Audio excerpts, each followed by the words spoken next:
Estamos começando mais um episódio do RDTV Cast, o podcast oficial do site RD News. E em janeiro deste ano, nós tivemos um fato muito triste que ocorreu em uma boate aqui em Cuiabá, na qual um psicólogo, Douglas Amorim, ele foi agredido dentro do estabelecimento. O Douglas Amorim, ele veio aqui no nosso podcast para conversar sobre essa situação que vai muito além do que uma simples agressão, que não tem nada de simples, inclusive. Foi uma violência muito horrenda que você vai acompanhar com a gente. Eu queria te agradecer, Douglas, por você ter vindo aqui. Eu agradeço o convite, né? E a partir do momento que eu começo a cuidar disso de forma legal, né? Através da investigação da polícia, através da justiça que vai cuidar disso. Depois disso eu entendo o que aconteceu comigo como uma coisa que me transpassa, né? Uma coisa que atinge toda uma comunidade e que eu podendo ter voz para falar sobre isso, eu não estou falando apenas do meu caso, né? Eu estou falando de vítimas anteriores à minha situação e também de alguma forma tentando colaborar com possíveis vítimas do futuro para que não aconteça. Essa semana eu li um dado novo, né, de que o nosso estado é o terceiro em violência contra a comunidade LGBTQIA+, aumentou a violência contra a comunidade LGBTQIA+, no país. Então, a partir do meu acontecimento, isso se torna uma missão, poder falar sobre isso. Foi uma agressão ou foi outro crime? Que crime que ocorreu naquele banheiro? É importante dizer que o que eu vou falar sobre essa questão da tipificação do crime é uma coisa que parte da minha ideia e não de uma coisa oficial, porque a partir do meu depoimento para a polícia, eles que estão cuidando, eu não tenho acompanhado tanto os detalhes dessa investigação, né? Eu não sei, por exemplo, se o acusado foi... né, se já prestou depoimento, eu não tenho algumas informações, então tudo que eu falar é a partir do que eu acho, né? O que dá para dizer é a partir dos acontecimentos chegar a uma conclusão sobre o que aconteceu, né? E aí eu queria contar brevemente a linha dos acontecimentos, só para poder responder então a sua pergunta. Nós chegamos a esse lugar por volta das 23h30, né? Uma eu boate, e meu marido, né? uma boate, isso, no centro de Cuiabá. Uma boate que existe há 12 anos. E apesar dela existir há 12 anos e eu ser cuiabano, né? Eu sou nascido e criado aqui, a gente nunca ia lá, eu mesmo fui, meu companheiro nunca tinha ido, eu mesmo fui 2 vezes apenas, e a última vez em 2021. Então nós não conhecíamos tão bem o público, como é que funcionavam as coisas naquele lugar. Chegamos por volta das 23h30, ficamos num camarote que meu sobrinho tinha conseguido ali, né, pelo aniversário dele, ou pago, eu não sei na verdade como ele conseguiu. E os camarotes ao lado ficaram vazios até mais ou menos 1h30, até que chega esse cara. E ele começa a nos encarar, nos olhar distante, né? E assim, eu e meu companheiro somos 2 pessoas que chamam atenção por causa da altura, da barba, e a gente sempre brinca que todo lugar que a gente vai que é um pouco mais elitizado, a gente é olhado, né? Tem um supermercado daqui da cidade que é um supermercado elitizado, e a gente brinca, toda vez que a gente vai lá, a gente fala assim, vamos lá assustar a família brasileira, porque é um lugar que todas as vezes que a gente entra, a gente é olhado. A gente não entende por quê, mas quanto mais elitizado o lugar, mais a gente é olhado. Bom, então é só mais uma pessoa olhando pra gente, num lugar que é um pouco mais elitizado.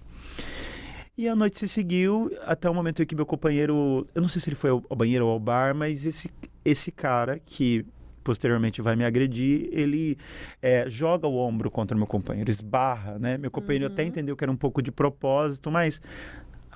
Deixou boate, as pessoas estão bebendo, né? Deixou pra lá e ele também não me contou isso, ele vai me contar isso muito tempo depois. Certo momento eu vou ao banheiro, estou no mictório, né, em pé. O banheiro de lá é muito pequeno, são apenas 2 mictórios, né? E aí esse rapaz que estava olhando a gente desde o início chega ao meu lado e pergunta o que você está olhando? E eu respondo para ele no mesmo tom, olhando o que? Você está louco? Né? E aí, enquanto eu saía do banheiro, eu o chamo de homofóbico, né? E saio do banheiro e volto pro camarote. Quando eu chego ao camarote, eu aviso o meu companheiro e meu sobrinho. Ó, aquele cara ali, aí ele vai chegando direto para falar com os seguranças, que inclusive ele estava conversando desde o início da festa. Havia muita intimidade naquela conversa. Então ele vai direto aos seguranças e aponta para mim, né, de longe. Até aquele momento eu não estava apontando com o braço tão esticado. Eu estava apontando, né, de uma forma um pouco mais discreta pro meu companheiro e pro meu sobrinho. Ó, aquele cara ali foi homofóbico. Só que aí ele começa a gesticular de uma forma um pouco mais violenta, né, do segurança. E aí eu levanto e respondo do mesmo jeito, só que à distância os dois, né? Eu nem sei se ele estava ouvindo o que eu estava falando, porque eu também não ouvi o que ele estava falando pros seguranças. Os seguranças não vieram até a gente, então a gente não sabe o que ele falou para eles.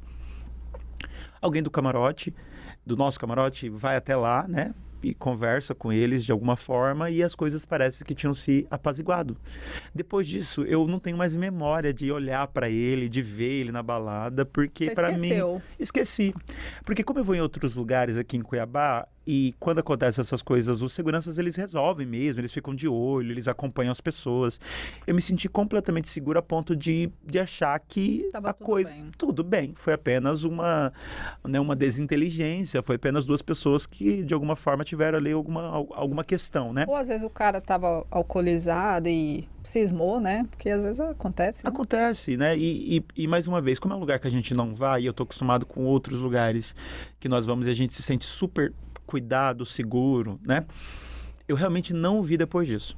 Próximo às 4 da manhã, meu companheiro, o Heloísio, né, o nome dele, falou, beleza, nos divertimos, vamos para casa. Aí vamos no banheiro antes da gente chamar o Uber, né? Aí fomos ao banheiro, eu, meu companheiro e um amigo. Esse meu amigo não queria usar o banheiro, ficou no corredor esperando. Eu fui para o mictório, meu companheiro entrou naquela parte reservada onde tem a privada, né? E aí a última memória que eu tenho é de ser empurrado. Eram 2 mãos nas minhas costas. Eu não tenho memória da batida, mas eu sei por conta de explicação do meu companheiro que estava com a porta entreaberta e viu um pouco o que estava acontecendo. Eu bati naquele descanso que tem acima, onde as pessoas descansam a cerveja, a bebida enquanto vai usar, né, o banheiro. Celular, né? Isso em banheiro de mulher deve ter no shopping, né? Pra bolsa. Pra bolsa, alguma coisa que você coloca ali enquanto você utiliza. E aí, por causa da minha altura, né, eu tenho 1,88, então como ele me empurra assim, eu bato o olho assim. Eu me lembro da empurrada, mas eu não lembro nem da batida. Eu bato o rosto e caio violentamente para trás com o pé virado, bato a minha cabeça, né? Isso tudo tá no laudo do IML, o laudo da Politec, né? Uhum. O laudo não saiu, mas no exame a médica detectou, né? A queda, né? A pancada na cabeça, né? E pelo formato aqui ela falou, isso não foi murro, não foi outra coisa, né? Então, assim, pela explicação que você tá dando e converge, né? Faz sentido. Então, eu bato ali, caio para trás desmaiado. A partir disso, eu não tenho mais memória. Eu apaguei. A partir daqui, são relatos das testemunhas. Meu companheiro, meu amigo César, que entra, cruza pelo agressor saindo e vai até lá me socorrer, né? Eu caí de calça baixada, porque eu de fato estava utilizando o mictório. Depois que eu desmaio um período, depois eu começo a convulsionar, né? Assim, meu companheiro conta isso de uma forma muito assustada, porque ele diz que naquele momento ele achou que eu estava morrendo. A ideia que ele teve era isso. O César, que é esse nosso amigo, volta para fora, chama o nosso primo que estava lá, corre e avisa os seguranças ali, olha, aconteceu alguma coisa aqui, né? Assim, coisa de poucos segundos. E os seguranças vêm até a porta e eles ficam observando. Eles não vão, de alguma forma, aplicar algum tipo de protocolo de chamar a polícia, chamar a ambulância, porque um crime tinha acontecido. Digamos que, de fato, eles não tivessem conseguido conter o agressor, mas um crime tinha acontecido. Se uma pessoa está desacordada da forma como você estava, nem mexe em você. A ambulância tem que entrar e os socorristas que têm que fazer a mobilização, te colocar numa prancha, porque você pode ter ali uma cocção. Não é verdade? Sim, e você teve, e eles tiveram, os seus amigos que tiveram que te tirar, levantar, te vestir, né? Porque te vestir e levar para o hospital. Isso, exatamente. E essa é uma coisa que choca e joga sobre a boate perguntas, né? Assim, o que aconteceu de fato? Assim, porque nós estamos falando de um lugar que tem 12 anos. Outras coisas já aconteceram lá. Eles não têm um protocolo. É uma coisa muito séria, né, que aconteceu. A gente não sabe se durante esse tempo todo, e aí isso se multiplicou com a minha situação, se eles não trataram apenas como uma coisa de um bêbado caído. Só que quando você analisa as imagens, por exemplo, que são anteriores à minha entrada ao banheiro, onde o agressor me segue logo em seguida, eu passo andando tranquilamente. Aquela imagem prova que, sim, eu tinha bebido, mas eu estava em consciência. Eu me lembro de todas essas situações, até a mão nas minhas costas e na minha cabeça, eu me lembro. Então, assim, quando a gente para olhar em retrospecto, será que eles só estavam querendo se livrar daquele problema? Porque eu fui praticamente deixado fora da casa. Eles declararam em uma nota que eles prestaram socorro. Só que o socorro deles foi um funcionário da casa limpando sangue na minha testa. O socorro. E te tirando de lá. Quem me tirou foi o meu companheiro. Nem foi eles. Não foi eles. Eles divulgaram um vídeo que é na porta da boate. A gente não é esse, né? Não, tem um vídeo na porta eles divulgaram outro, que inclusive esse aqui, ó, esse é o meu suposto agressor, né? Tirando o relógio ali, arrumando. Ele é alto também, né? Ele tem a mesma altura que eu. Como que você sabe disso, Douglas? A gente encontrou uma ficha dele, ele foi jogador de futebol, e na internet tem exatamente a mesma altura que eu, 1,88. E aí, essa imagem que tem na porta do bombeiro civil, né? do profissional da casa, para eles tentarem provar que prestaram socorro, basicamente é o bombeiro na minha frente, meu companheiro me sustentando meu corpo, enquanto meu amigo ia buscar o carro. Então, eu me sinto eu me sinto vítima 3 vezes. Eu me sinto vítima do agressor, eu me sinto vítima da casa, e eu me sinto vítima depois da internet, porque os vídeos que eles soltaram não saíram oficialmente, não são vídeos que foi divulgado pela polícia para esclarecer o caso, foram vídeos cortados pela própria casa ou quem administra. E quando eles jogam esses vídeos na internet, eu recebo uma enxurrada de críticas, de coisas que só reforçam o quanto a gente precisa falar sobre homofobia, porque as pessoas tentando justificar a minha agressão, partindo da minha sexualidade e depois partindo da possível aparência de que, de alguma forma, eu estava alterado. E se eu estivesse... Isso muda o fato de eu ter sido atacado pelas costas em algo que não sou eu que estou...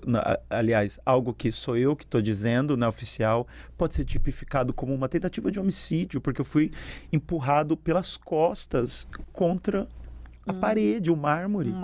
O mármore. E quando eu caio desacordado e o agressor sai, ele sai por quê? Porque ele sentiu que cumpriu a missão? Porque ele não continuou ali. Ele não me agrediu mais. Ele me agrediu mais por quê? Porque na cabeça dele ele tinha cumprido o que ele queria. E a polícia não foi acionada no momento? Né? Não foi. A polícia poderia ter colhido provas. Ela poderia, por exemplo, ter analisado se tinha marcas de sangue no mármore, porque foi ali que eu bati. Ela poderia ter, de alguma forma, conseguido outras imagens, fotos naquele momento, que ajudariam, naquele momento, a dar o flagrante. E até ouvir o agressor, né? Saber, sei lá, qual que é a justificativa, se é que tem, né? Mas todo mundo merece ser ouvido, né? Abriria ao menos para uma explicação, né? Sei lá. E assim, ele solta uma nota na internet, né? Então, quando ele solta a nota, ele está assumindo o que ele fez, o agressor. E nessa nota ele me acusa de tê-lo assediado. Quando ele me acusa de tê-lo assediado, automaticamente ele está fazendo uma confissão de crime de homofobia, porque se eu assediei, como ele diz, e ele me ataca 2 horas depois, eu não sei exatamente o tempo disso, mas Sim, é mais ou menos isso. Douglas, Se ele me ataca 2 horas depois pelas costas, não faz sentido. Porque se uma pessoa comete assédio contra outra, seria super justificável uma ação no calor do momento. Primeiro ele me acusa de ter tentado olhá-lo, depois ele me acusa de ter olhado, depois ele me acusa de ter tocado nele. 3 coisas antes, 2 horas antes do meu ataque, da minha agressão. Então, assim, quando ele solta essa nota, ele automaticamente está fazendo uma confissão ali de crime de homofobia. Por que ele não chamou a polícia para esse assediador que estava ali, dentro do relato dele?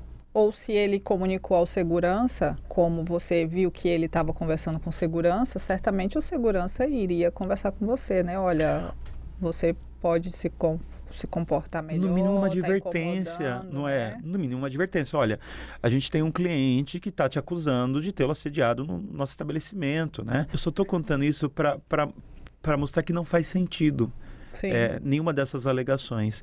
E eu acho que ele acaba não percebendo que quando ele tenta de alguma forma me jogar aos leões, porque ele sabe que a opinião pública é homofóbica, ele sabe que ele conseguiria vários, mas mereceu, ele sabe disso, só que quando ele faz essa declaração à imprensa, ele automaticamente está fazendo uma confissão do crime que ele cometeu. No boletim de ocorrência que você registrou, né? Registrei. No boletim de ocorrência que você registrou, qual a tipificação que o escrivão colocou lá do crime? Essa foi uma coisa assim, a gente foi lá sem advogado, a gente estava em choque ainda e a gente não sabia por onde caminhar. Depois a gente conseguiu advogado e ele disse, enfim, vocês estão me procurando agora, mas o ideal era ter acompanhado vocês, porque eu não ia permitir que isso acontecesse dessa forma. No momento que a gente estava ali diante, não é escrivão, estagiário. Uhum. Eu achei que eu estava diante do escrivão, eu achei que eu estava diante de uma autoridade que fosse dar de fato continuidade, né? Mas na verdade é apenas uma pessoa que registra o que está escutando. E ali naquele boletim de ocorrência, eu acho que eu não me lembro exatamente o que ele colocou, mas lesão corporal. Lesão corporal. Mas foi uma coisa assim que é realmente uma coisa que provavelmente esse boletim de ocorrência seria jogado numa gaveta e morreria o assunto. Mas aí Pela graça de Deus. Mas aí foi pro delegado, né, já? Isso que eu vou te explicar como é que chega até ali.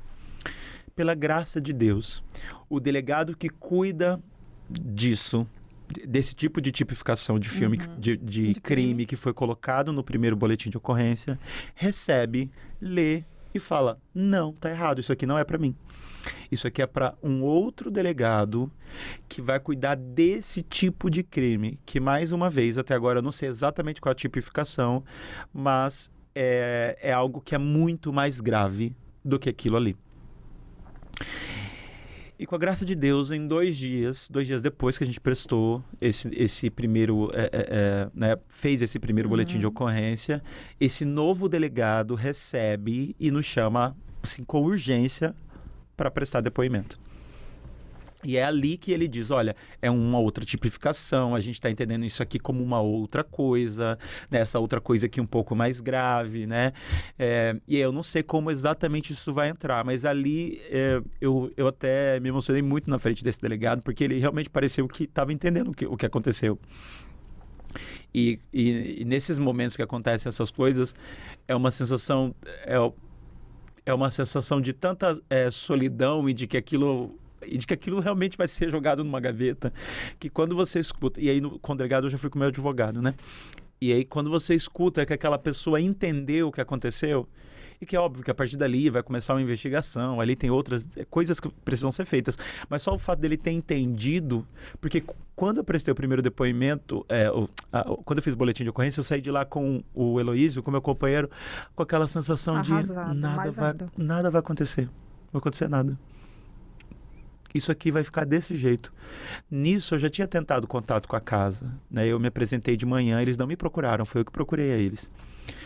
Eu me apresentei na segunda de manhã, né? E disse, olha, por volta das 11 da manhã. Eu disse, olha, bom dia, meu nome é Douglas Amorim, né? Eu disse dessa forma, eu sofri uma tentativa de homicídio motivado por homofobia no estabelecimento de vocês e eu gostaria de entender como vocês podem colaborar. Demorou muitas horas para me responder, só disse assim, nós não temos expediente de manhã, quando eu for para lá eu entro em contato. Não houve nenhuma solidariedade nessa mensagem, eu a tenho. Não houve nenhum. Você está bem? Em que hospital você foi atendido? Né? Você precisa de alguma coisa? Você foi bem cuidado? Não. Só teve uma resposta da administração do lugar dizendo... isso que eu falei, ó, nós não temos expediente na segunda de manhã, quando eu for para lá eu falo com você. Deu meio da tarde, oi, tudo bem? Eu preciso de algumas informações, porque eu estava no meio da correria de boletim de ocorrência, ir para a Politec, né? Conversar com pessoas que depois eu escolheria quem seria o meu advogado. E aí ela me deu uma resposta que, desculpa, eu vou ter que falar desse jeito, muito mal escrita, parece que foi escrita por uma criança de 3ª série. Uma resposta que parecia mais uma nota para a imprensa tentando livrar-se de uma responsabilidade e, mais uma vez, não se solidariza. Isso foi na segunda-feira. Acordei na terça de manhã, meu companheiro tentou ir trabalhar, não conseguiu, de meio-dia ele quis voltar para casa. Eu acordei de manhã, meu companheiro foi tentar trabalhar, eu sentei no sofá e eu falei, eu preciso usar outras formas. Foi quando eu gravei o vídeo que acabou viralizando depois. Quando eu gravo o vídeo, Grace, eu tinha já cruzado aquela linha de medo das consequências do que poderia vir a partir dali. Eu já tinha cruzado todas as linhas. Depois as pessoas vieram falar, toma cuidado, olha isso aqui, olha aquilo lá. Vários advogados me dando orientações. E eu estava dizendo, gente, vocês não entendem que eu precisei fazer isso? Quando eu percebi que seria mais um boletim de ocorrência na gaveta, quando eu percebi que a casa não ia tomar medidas, não ia colaborar, quando eu percebi que eu ia cuidar dos meus dias sem trabalhar sozinho, que eu ia cuidar do meu machucado sozinho, que eu ia ter que ou entrar na justiça com o advogado por fora, ou deixar isso pra lá e ter que conviver com essa violência. Quando eu posto o vídeo e eu vou pro tudo ou nada, eu já tinha cruzado essa linha. Eu estava ali por mim, porque era a única forma que eu encontrei de fazer isso, de alguma forma, receber a atenção que deveria receber. Porque é um crime, crime aconteceu. E alertar as pessoas. Um crime aconteceu. Douglas, você já falou para mim aqui em off que você frequenta alguns lugares e há uma postura profissional em situações pontuais, como essa que ocorreu, e a gente até fez um exemplo aqui comigo do que acontece. Qual o recado que você deixa, né, para LGBTQIA+, em relação a frequentar esses ambientes, né? Porque aqui eu estou deixando bem claro, não estou apontando erro nenhum seu. Estou querendo dizer assim, né? Porque um absurdo desse eu acho que não teria como você evitar. Porque pelo que a gente percebe pelo longo da história, a pessoa não bate muito bem, né? Parece que é da pessoa mesmo ter feito esse tipo de violência. Ela ia fazer em qualquer lugar, porque eu acho que tem outra coisa atrás dela lá que ela tem que resolver. Mas assim, qual que seria aí, né, o recado que você deixa? Tem lugares que você acaba percebendo que são mais hostis e outros não, né? Assim, independente de você ser mulher, preto, né, gay, né? Você percebe que tem lugares que parecem que são mais hostis mesmo. Mas o que eu queria dizer para as pessoas é que não tenham medo. Não tenham medo porque a lei garante a nossa liberdade. E os lugares eles precisam ser responsabilizados. Então não tenha medo. Olhando em retrospecto para tudo o que aconteceu, hoje eu acho que o meu comportamento, mesmo sabendo que isso, conhecendo agora tudo como funciona nesse lugar, mas não seria diferente, mas o meu comportamento seria sair do banheiro e ir direto aos seguranças. Eu iria até os seguranças e diria, olha, com licença, houve isso e isso no banheiro. Só que por frequentar um outro lugar com muito mais frequência e nesse lugar, por exemplo, né, me sentir seguro, eu não fiz isso porque eu achei que a partir daquele momento eu estaria em segurança.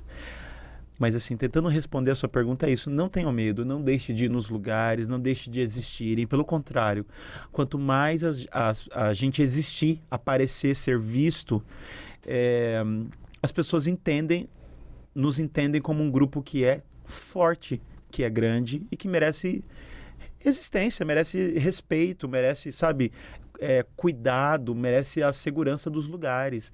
Nós gastamos dinheiro nesses lugares, né? Nós estamos consumindo nesses lugares. Nós merecemos ser protegidos por eles, então não tenham medo. E se de alguma forma qualquer coisa te atravessar, use a tua voz, faça boletim de ocorrência, deixe registrado de modo oficial, né, a tua reclamação com a casa, seja por um e-mail, seja procurando a administração. Não deixem de falar, porque o volume de reclamações protege futuras vítimas. E vamos acompanhar esse caso, você vai ficar bem informado sobre esse caso no site do RD News, e o espaço está aberto também, né, para quem achar que precisa de uma resposta, nossos canais estão abertos. Até mais, hein?